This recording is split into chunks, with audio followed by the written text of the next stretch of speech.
ปทุมพรจัดกองประชุมผู้บริหารการศึกษาวิทยาศาสตร์และกีฬาประจำศกเขียน2025-26พร้อมกำหนดทิศทางศกเขียนปี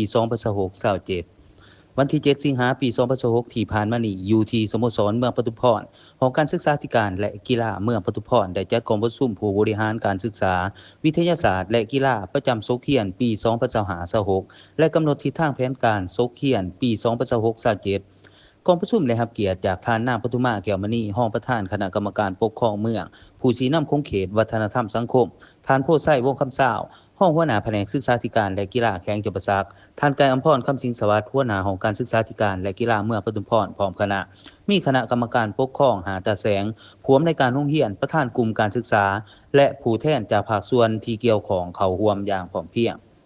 ในกองประชุมบรรดาผู้เข้าร่วมได้รับฟังการผ่านบทสรุปผลการจัดตั้งปฏิบัติเวียกงานการศึกษา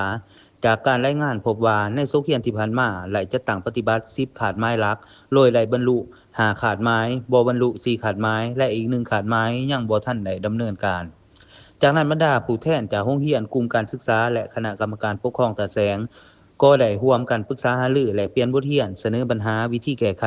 โดยได้ซุ่มใส่การลดอัตราการพละการเรียนการเพิ่มอัตราเข้าเรียนพัฒนาคุณภาพผู้สอนและยกระดับผลการเรียนของนักเรียนให้ดีขึ้น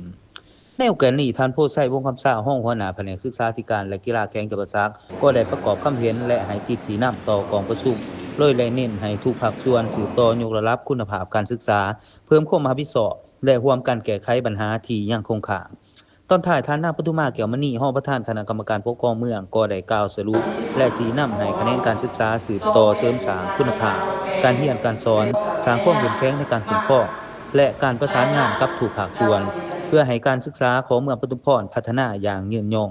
ภายหลังการปรึกษาหารือก็ได้จัดพิธีมอบรับเหรียญให้แก่ผู้บริหารการศึกษาผู้ที่มีผลงานดีเด่น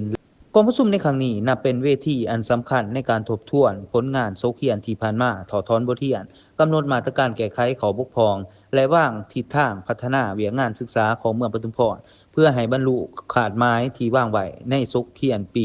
2026-27ที่สิบสามเขาบอกว่าสอบเป็น